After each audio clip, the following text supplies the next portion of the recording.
Hey, we're live, folks. This is Rob Burke, Woke and WuVille, the evening edition. And we have a special tonight doing a recap of last 5 days of the horror down in Massancast. Learned an awful lot. And we have, obviously, Catherine Battaglia, along with Robin, one of our guest speakers down at Massancast. So, hi, Robin. How you doing tonight? I'm good. How are you? Just working it out. Catherine, good to see you again. Hey, Hey. folks, listen, folks, during the day, we do the best we can when we're on the street, and it's hot, and we get a lot of action going on in the background there. What do you got, the Tonka toys, Catherine? What's going on back there? Yeah. Tonka toys going on.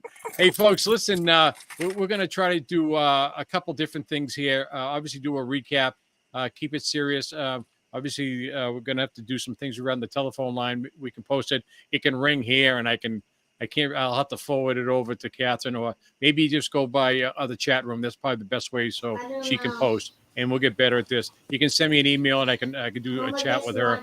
But listen, folks, we're going to do the recap of Massancast.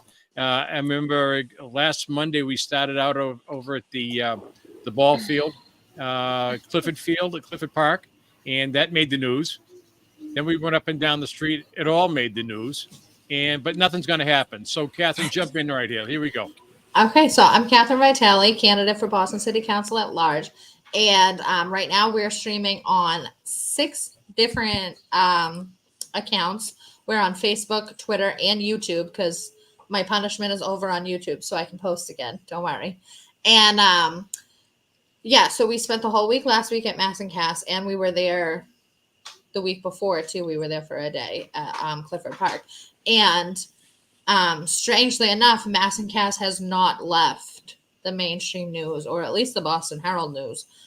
Everybody's been talking about Massancast ever since Wu went on vacation last week, and Ed Flynn was acting mayor for a week and said that he was going to get to work on, fixing the problems at Massancast. And here we are. Today's day 1 of Michelle Wu being back from vacation. And nothing has changed at Massancast.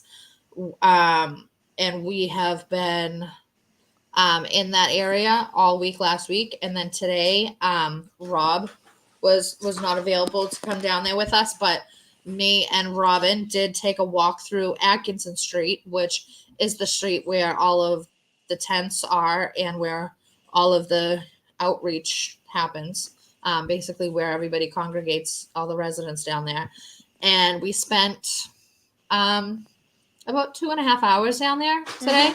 Mm-hmm. We talked to quite a few people. We actually found Megan, who we posted about on Twitter that her mother was looking for her on Facebook, and we saw her today, and her mother was able to get her back into treatment today. So hold on for exciting a second. News. So hold on. The people are looking for their loved ones through the social media.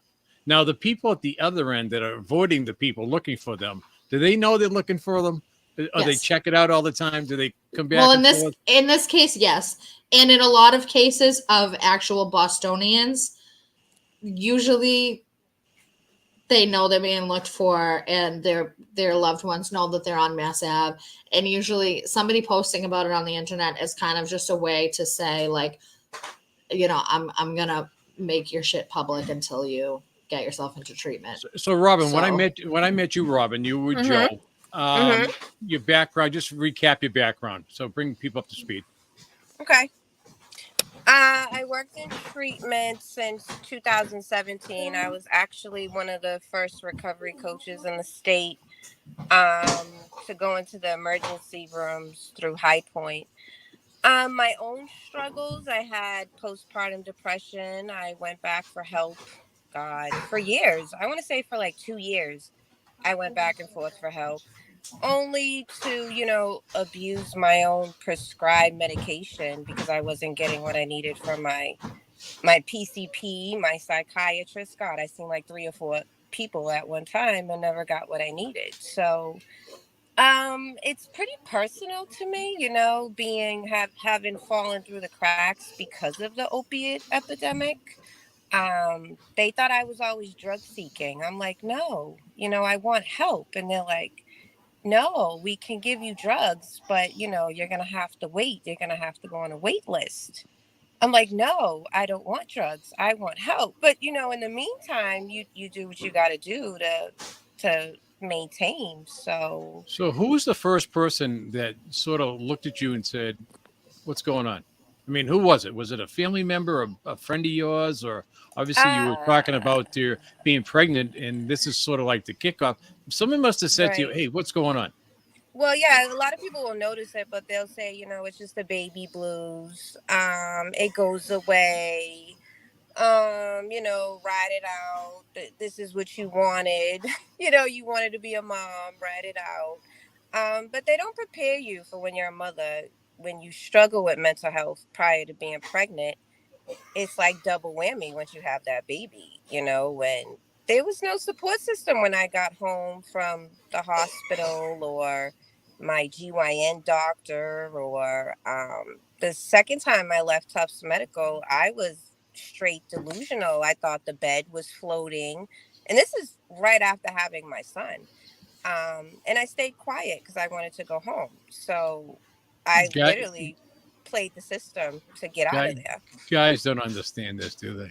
They don't No. understand. They don't have any clue Well, about this. I think they understand because they have to watch, to a certain extent. But again, what can you do? I mean, at the time we weren't financially stable for, my kid's dad to stay home. So he knew to a certain extent that I wasn't okay, but the bills still had to be paid. My only experience with this is I played a lot of sports. Had 8 surgeries at one Oh, time. At one time, I said to my doctor, "Why am I yelling so much?" And he said to me, "When you mix these cocktails that you're using, this is what right, happens." And he said to me, right, "We're going to get you off this stuff pretty quick because you have an addictive type. Redheads, they say, are addictive to certain stuff." And I said, "Oh, that's interesting." And again, I looked at it finally after 8 surgeries. When I did the medication, the oxys, they were basically to kill the wound, the pain right, of the right, wound, nothing else. I got off that juice as right. quick. But as far as what I saw, listen, what I saw down in Massacas, that was something out of like Hollywood. I mean, it was constant. Is it worse on Mondays than on Sundays, or what happens? So we actually found out today. Well, I don't know if you already knew, Robin, but they only clean there on Mondays, Wednesdays, and Fridays. Nope. So it's completely neglected over the weekend as far as cleaning goes. And when we got there this morning, I mean, I've been there. I've been there plenty of times over the years. Mhm. I've walked through Atkinson plenty of times. I have never seen it as bad as I saw it today. It smelled like a Sh- toilet. Shaman Station. Worse. Worse, Downtown like a porta Robin. potty that's been sitting in the What? heat, like a porta potty that's been sitting in the heat, like Right. so bad. And there's just piles and piles of trash everywhere. Like these people are literally laying in trash if they're laying on the ground. And so Yeah. apparently, what they do on the weekdays is from 9 a.m. to 12 p.m., they clean Atkinson Street. So they have everybody has to like pick up their stuff and fold up their tents or whatever, or just pick up the whole tent and move it to Southampton Street, which is the main road. And they just like Move. migrate them over to Southampton Street, clean up the street, and then everybody goes back. Right. They have a whole like cleaning crew come in. And I mean, we saw police down there today. I thought it was like the big warrant sweep that's supposed to be happening, but I guess Mhm. they just like saw a couple people that they knew had warrants or needed to be arrested or something. I don't know. I'm pretty sure we saw 2 arrests happening. Um, and I went over to talk to the police a little bit, and they were obviously not really trying to say much. I asked them if they are allowed to intervene when they see crime happening in front of them, and they said it pretty much depends on what your job is while you're here, like what you were assigned to do. And they didn't really give me much more than that. And they said that they're anticipating different types of things being tried there because so many people have been talking about Mass and Cass recently. So they're hoping that that's a good thing and that a lot more eyes are on it at the moment. So some other stuff is going to happen, but they don't think that it's gotten any better. And I definitely don't think that it's gotten any better. So Robin, when you go down there, right? When you go down there Mm-hmm. and you look at the landscape, Mm-hmm. do you know exactly where these people are at? I mean, for the average person blowing by there, okay, and just trying to avoid the whole scene, when you actually, like the lady that you gave her the pair of shoes, okay. I mean, seriously, but she's not every one of those people are like that sort of someplace. Where was she on her drug high? Was she coming down or is she just lost? Where was she? She was probably right in the middle coming down. But if you heard her, she's like, my 8 friends need help. And I'm like, where are your friends? And she's like, they're all in my head. And I'm like, oh, okay. It's where's the mental health and where's the drug because she was completely, I mean, she took my princess bag. She liked that. She liked liked the colors. The princess bag. It was the colors. So the thing that nobody is talking about that I keep saying is the meth. And I don't think that anybody ever talks about benzos either. Right. Because these types of drugs will change people and turn them into somebody that you don't recognize. Mm-hmm. And I mean, I've known a lot of people who have had substance abuse issues in my lifetime, and honestly, most of them are some of the kindest, most genuine, funniest, great people that I've ever met. Mm-hmm. So the meth and the benzos, I feel, just turn people into monsters. Mm-hmm. I agree. And they have no clue. And the thing is that nobody's talking about that. And it got kind of ignored last week. The news came out that the transgender individual that was found dead in Old Harbor Projects, which is called Mary Ellen McCormick, that person had cocaine and meth in their system. And still, we're not talking about meth. Nobody's talking about meth. Why not? Right. Meth is what is causing these people to look so scary and to act so scary. Mm-hmm. Like, I mean, I'm not saying that heroin's any better of a drug. I mean, it kills people, and fentanyl kills people. Right. But you don't see the crazy from the downers. You see the crazy from the benzos and the meth. Mm-hmm. Especially the meth. The first person I encountered today when I pulled up on Topeka Street today and I was waiting for Robin to get there, some guy came over and asked me for a cigarette. I gave him a cigarette and, I told him who I was and why I was down there and asked him what he thought of the situation down there. And the first thing he said to me was, the meth, man, the meth is making people crazy. Like, these people are losing their minds. You think the girl that tried to jump in my car the other day was methed out? I mean, absolutely. She just opened the door like a valet. Can I help you? I go, who are you? Well, she's probably another place. I mean, they have. It completely takes their shame. I was talking with Robin about this when she was on the show on Thursday. It completely removes their shame. Because when I was growing up and people were doing these drugs, they were ashamed. They wouldn't just like sit down on a curb in public and start loading their syringe and shoot drugs in the middle of the street. They would be in a bathroom somewhere. They wanted to hide it. And they most definitely were not throwing dirty needles on the ground. They weren't getting high around kids. They weren't going to playgrounds. It wasn't like this. It's the meth that's making all of this crazy stuff happen. And I feel like it got here somewhere around 2020 because this is when the crazy started. Mm-hmm. And it would be interesting to know how it got here because it used to be a West Coast drug. Who's in charge of this Boston scene? What political person is in charge of this nonsense up there? Who is it? Mass and anybody know? Cass? Yeah, who's in charge of that? So this is as far as the Boston City Council goes. This is Tanya Fernandez Anderson's district. Yeah. And then you have the 4 city councilors at large: Aaron Murphy, Julia Mejia, Ruth C. Louisian, and Michael Flaherty.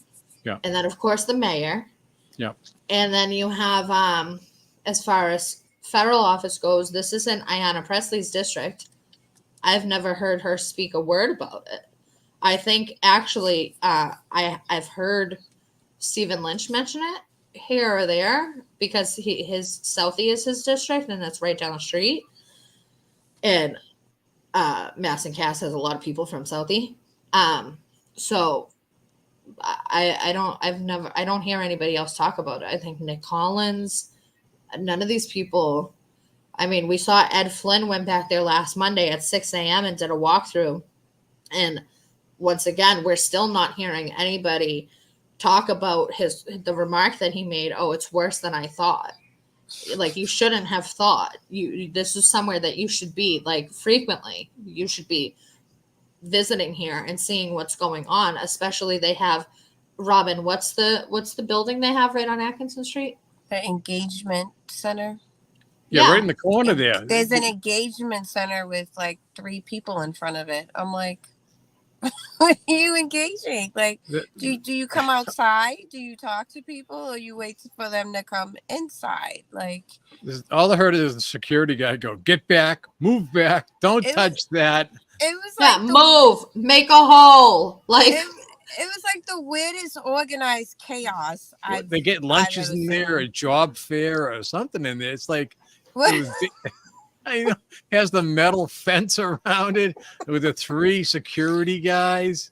Oh yeah, it's really not going to be conducive to. Well, there was a convenience store set up down there outside, right across the street from the engagement center. Yes, it was like a table with coolers and drinks and snacks, and I mean, it was like, when you go to the ice hockey rink when you're younger, it was like a concession stand. And I'm looking, and I'm like, is that a concession stand? Like, it was just the weirdest organized chaos I've ever seen in my life. That's, just I no words. Right in front of the engagement center. You can't, it's so bad that once you settle in, from someone like myself being there, once I settled in, okay, when that lady came over and she was losing her mind about her friends in her head, everybody behind her wasn't even phased at anything. It was just like, oh, when's it my turn? It's like when they're going to get up and audition for whatever they're doing out there. It was unbelievable. Right. So, Robin, let me ask you the $1 million question. What would you do to fix this place? From what I seen today, like, get the Department of Mental Health down there. I mean, like Catherine said, it's like you walk through there and you see the people who are just bent over. I mean, they're just awake asleep. And then you see the people who are talking to themselves, who are visibly mentally, something's mentally wrong. And then you see the people with the mental and the drugs, and it's like it gets worse as you go down. And the police were there. I mean, they weren't rude to us, but I will say that I felt like I was doing something wrong being there, if that makes any sense. It was like I can't speak for you, but I felt like, I'm like, wow, the residents were more welcoming than the city staff. And I couldn't put my finger on that. I'm like, these people are supposed to be monstrous, and they're supposed to be this way and that way. And it literally, like, they're like, oh, you guys coming back? I'm like, oh, we coming back. Let's do lunch. Let's right. do lunch. I mean, people were carrying plants out of their tents. I mean, they were sweeping the street. I mean, it was just, I don't have words for it. I mean, that's where we can give Michelle some points, is that it is quite the community. Oh, it is a community, right? Yes. It is. I So mean, when she says she doesn't want to decommunitize them. That's a new word. I like that one. New word. Uh, You know, it's Fill funny. that quota.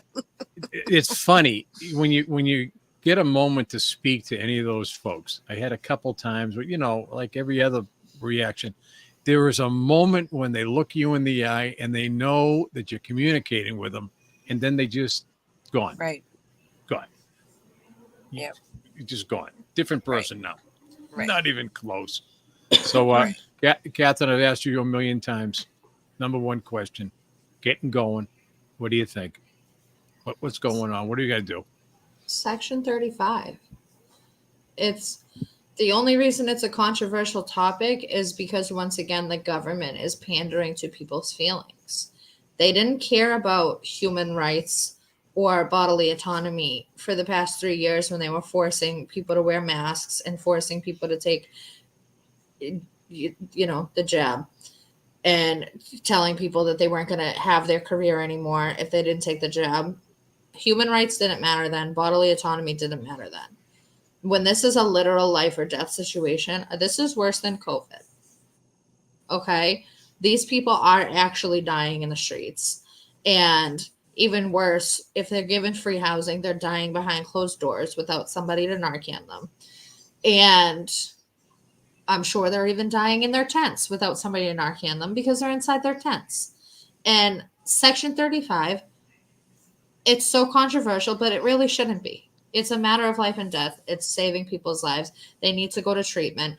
And we also, the next question that we need to raise, that the Megan situation just shined light on for me anyway, was that she was sectioned and she managed to escape the program, WotC. So I think Robin could actually tell us a little bit about why she was able to escape a locked facility when she was court ordered to this program. Who is this person? Um, Do you know her personally, or just a person in general in passing? Who is this person? So it's this girl, Megan. We have a lot of mutual friends, so I knew who she was, but I didn't know her. And a couple of us activists went down, like me, Shayna, and Padma went down to Mass and Cass back in November of 2022, and we talked to a few people, and Megan was nice enough to let us interview her on camera. Oh yeah, And okay. we did a whole hour-long interview with her. And then just 2 days ago, I just happened to see that her mother posted, there's a Facebook group called Missing on Mass Ave. And people go on there and make posts to let people know that their loved ones are missing. If you see them, have them reach out to me, And so I just happened to scroll by and see that her mother posted that she escaped the facility. And then, I let her mother know, as well as many other people let her mother know, if I see her down there, I'll let you know. And when we went down there today, about maybe like 15 minutes after we got there, we saw her. So I talked to her for a little bit, and I ended up leaving, but she did get in contact with her mother and got into treatment later today. But the point is that a week and a half ago, she was sectioned. They did a Section 35 on her. So she was ordered by a judge to a facility, which means it's a locked facility. When the judge orders you to a locked facility, this is like being in jail, except that it's treatment setting. And you're not supposed to be able to just leave. And I think Robin can give us a little bit of insight on that. I can't say people leave all the time, but I've seen people leave section buildings, and the bell goes off, woo woo woo, but they'll chase them so far, and then it's pretty much out of their hands, and I don't know if it goes to the police. I don't know where it goes after that, but I know that they're not looking for those people. Those people usually come back when they've been picked up on a warrant or they've been picked up for something else. But in my experience, I'm not saying Bridgewater. I never worked for Bridgewater. I can't speak for Bridgewater sections, but in my experience, I've seen people who have just bolted on Section 35s, hit the side door, and they're gone. And no one's looking for them. Yeah, and I there were mean- quite a few people on Megan's mother's post that said that WotC is super easy to get out of. Right. Or that Right. they at one point also escaped WotC. Right. Or even like emergency room sections. I got out of a Tufts emergency room hold. I walked right out.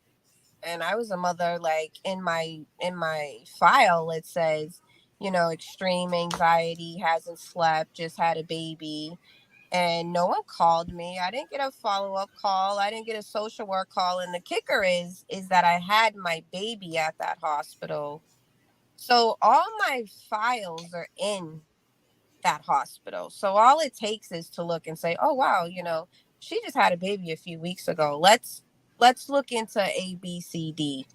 But sections aren't taken seriously. And that's why people are just out there. Who's stopping them? Think about it. Wow. It's a lot.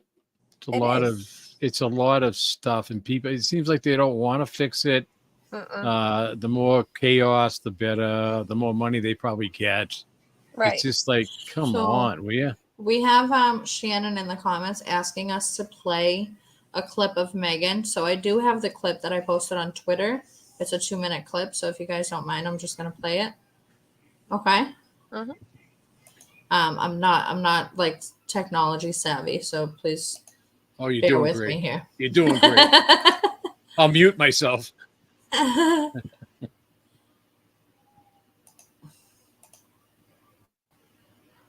Don't choke.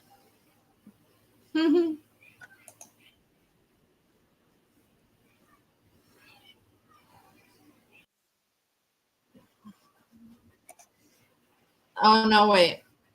No, it's not working. Please hold. It's just gonna take me 1 second, okay? It's all right. This is what. There we go. We're Here we new go. Here we go. here. Here we go. Pop it. Play it. Okay.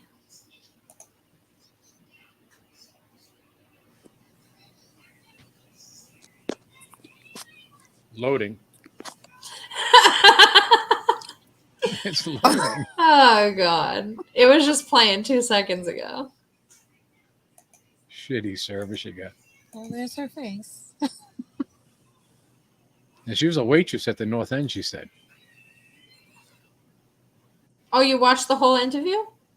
I watched it all. Catherine.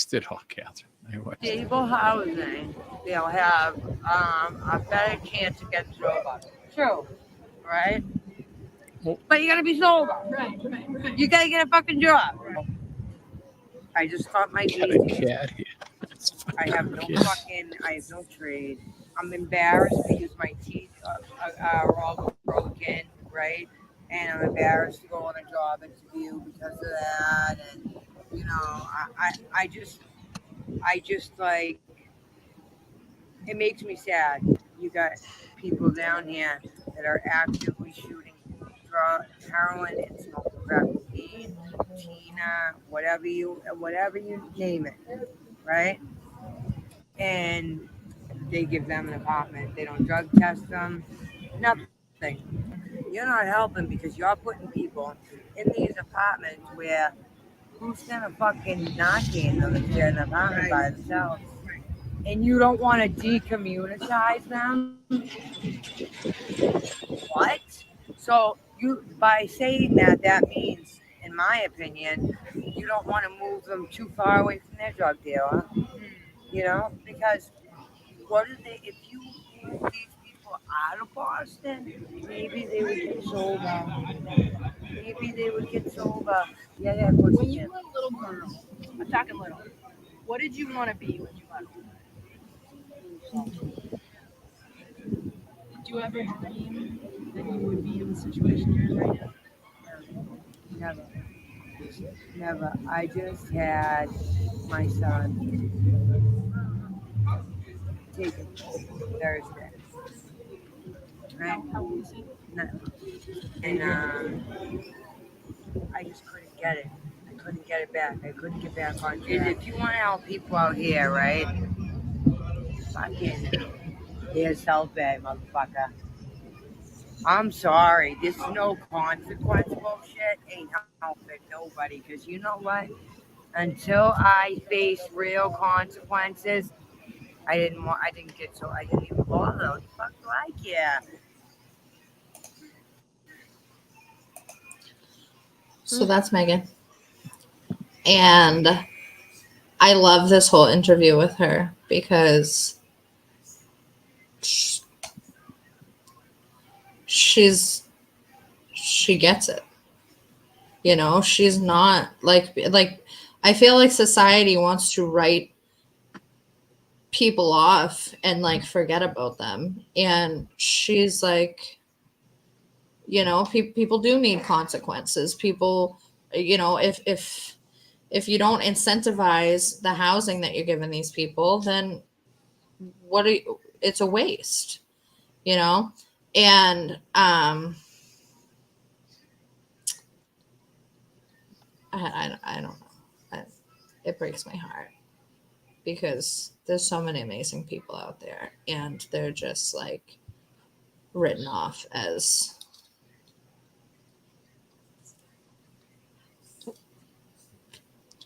Sorry about that. A burden on society is how the government treats them. Mm-hmm. So I'm sorry about that. If I lost me, I have a black cat walking across my keyboard right now. It lost me. That's Nikki the cat just walked in. Just wiped out everything. And for reference too, also when you're watching that clip, when she says Tina, that is meth. That's one of the street names for meth.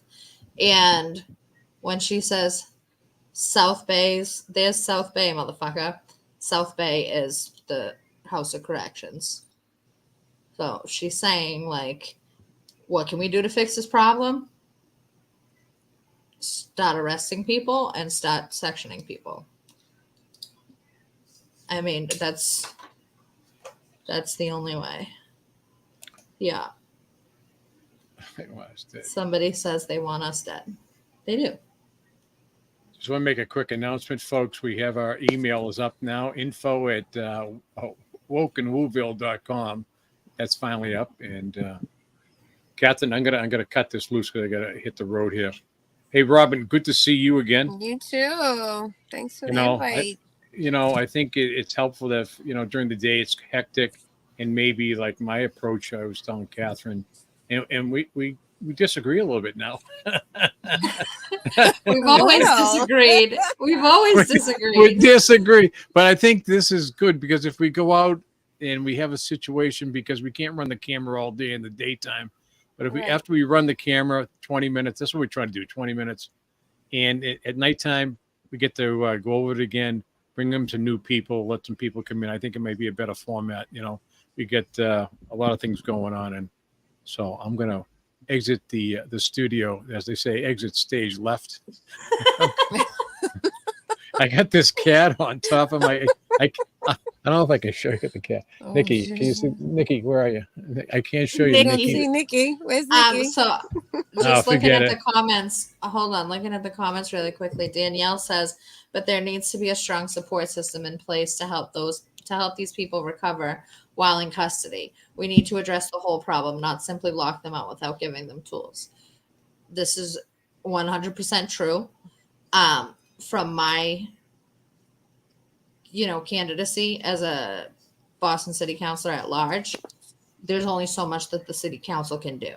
So my, immediate step would be to arrest people committing crimes and section people who are just out there, because whether it be a drug problem or a mental health problem, it needs to be evaluated and somebody needs to get them help somewhere, because something's not right if you're living in these kind of conditions. And that's the immediate solution and something that the city of Boston can take action on. as far as the programs go, that's when we need to be putting pressure on the state, because no program is good enough, in my opinion. So the money's coming from Maura Healy, coming that way, coming down, dripping down to the problem. And she's going to pick winners and losers, whatever politically correct for her, whatever gets the most votes, whatever.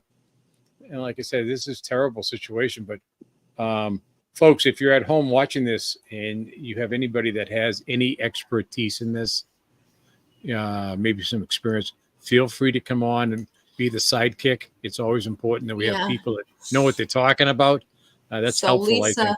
Lisa says that applies to mental illness since state hospitals started.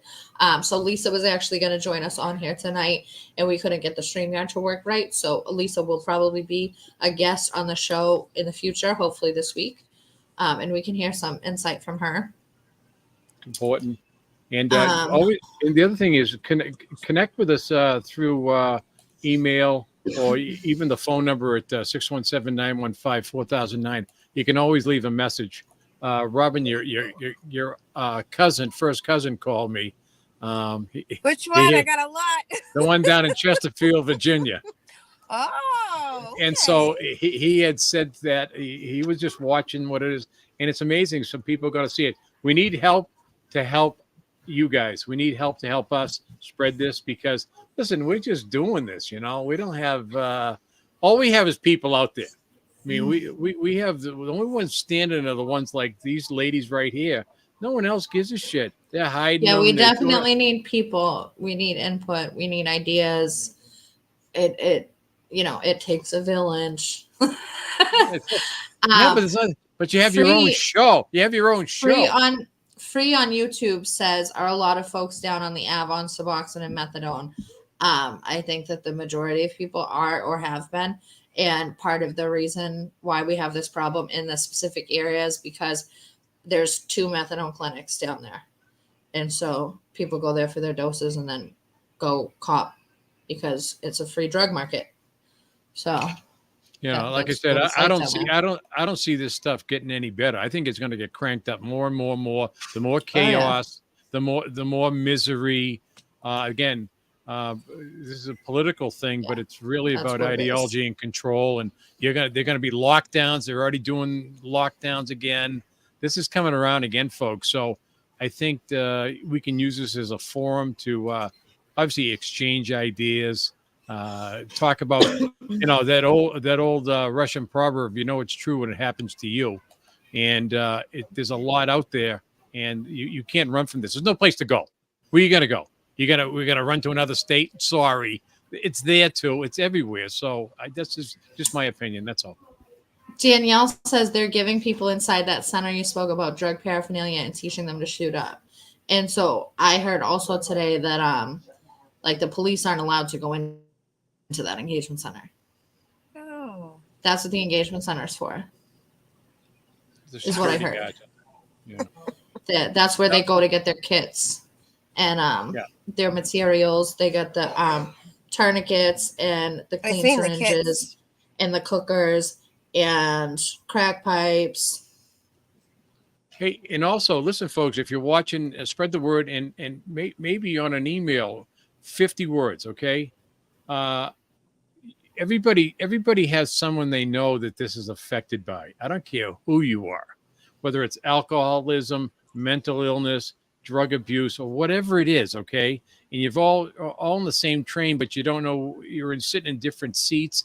Just reach out and say, hey, this is what I saw. This is what worked for this. And come up with our own program, because these people are not going to help us.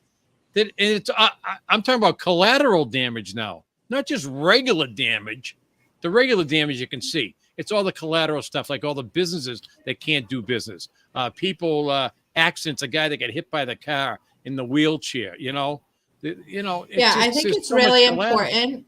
I think it's really important for regular everyday people who maybe are not interested in politics, and people who are not interested in running for office, people who don't even want to be on camera. Maybe it's really, people underestimate the power of storytelling. and reporting and citizen journalism. And people need to tell their stories. Everybody has a story, and it's so powerful to pass on your story to the next person, because somebody knowing that somebody else has gone through the same things as them, it empowers them to do the next best thing or the next right thing, or whatever the case is. So even if you have a story, even if you don't want to be on camera, still tell your story. It's so powerful. Let me see one thing here. Let me get out of the screen here. I have this screen behind me that it's a white screen, so you could sit behind the screen and be like in the witness protection program. If you're afraid to be talking, I don't think we have a voice changer, do we? Maybe we'll have to get a voice changer, because people, because they're afraid if they say something, they hear it. I think they have that tool on here. We just have to figure out how to use it. The you voice can blur out the face and change the voice. Well, of all the tools, okay. So come on, is the caller there? Come on in on the phone call. Send us the email. Listen. This would be one of the greatest shows. I swear to God. If we could give a page on WuVille.Boston, every neighborhood has their own page, okay? That's because that way they can talk to it. They know each other. They know what's going on. And then you bring on someone from one of the neighborhoods representing, Eastie or whatever. And because we are the news. That's it. There's no one else. We're not repeaters. We can't make up this shit that we saw. I cannot make up the fact that what I saw was unbelievable. Unbelievable. Rob is stunned. He was. I don't know if it was the. I think every day that we went there, Rob saw a little bit more and got a little bit more oh shit. I want my mummy. Oh yeah. Yeah. But right. So we definitely went past the time here. So we're gonna wrap up. It's been about 42 so listen, minutes, Catherine, make sure hopefully we can post in the afternoon if we're gonna go live at night. I think it's helpful that we can go live at night, and we do better with videos or pictures of what we saw today, because when you stream you can't stop it, unless you have a camera person taking pictures at the same time. So at least at nighttime, we're working maybe out the kinks, guys. Yeah, we're doing that. We're trying to do that, and I'm trying to be a good boy about it. Robin, thank you so much for coming on here. Oh, no, you're welcome. Thank you for going down there with me twice now. Hopefully it's going to be more. Thanks for the invite. I feel like we just started something. Me and my backpack. Yeah. This is the official Welcome WuVille disguise kit. Okay, you get voice changer, you get to have a light, and so you can get behind there. No one can know who you are if you have to worry about that. You got Nikki too. I'll put you Nikki. I'll take a picture of Nikki and post it. So Marcy says advance notice is good. Yeah, no, it is good. It made sense. And Karina says, what do people think about Twitter space conversations? Which I think that we will probably get into that a little bit. But anyway, so if you want to get in touch with us, if you want to follow the show, you can go to WuVille.Boston, or you can call this phone number that's scrolling at the bottom of the screen, 617-915-4000. Leave a message. You can leave a message, okay? I get them too. You can leave a message. Yeah. If you want to follow my campaign or get in contact with me, you can go to vitaliforboston.com, or you can follow any of my social medias. We are on Facebook, Twitter, YouTube, Rumble, TikTok. I always forget to say TikTok, and Truth Social. And websites. Hopefully we can get the websites up too. You get your website going. My website is fine. What? No, I mean the Welcome WuVille. I just sent you the picture of Nikki. Did you get the picture of Nikki? And on your phone, take a look at. I got the picture of Nikki. The cat is about this big. This is not. It's not like some little. It's this big. Marcy, Nikki. Telegram. I am not currently on Telegram, but if you feel like there's a need, I mean, maybe Maybe we could start a conversation on Telegram. Group chats drive me nuts. Hey, last thing. Woke and WuVille is now a copyrighted image. We need to build some great articles to sell. Okay, Rob said we own that shit. we own it. Okay, so we can come up with lunch boxes, Merch. Oh, and use all the money to defend yourselves in court against these monsters, because the process is the punishment. They never do anything, but they tie you in knots. And so Bumper stickers. everything. Come up with something, his and her, whatever. Come up with everything. This is great. Woke and His and WuVille. Okay. What? His and hers. His and hers. His and I hers. like it. I like it. Whatever. We should write a children's book. That's right. Everything. I like it. Everything. Okay, we got to get off here. All right. Peace. Thank you guys for watching. Bye. We'll see you tomorrow at some time. Peace. We will try to give advance notice. Thank you, Robin. Thank you, Rob. Bye, thanks. Good night from Bye. folks from streaming worldwide. It's Woke and WuVille. Boston.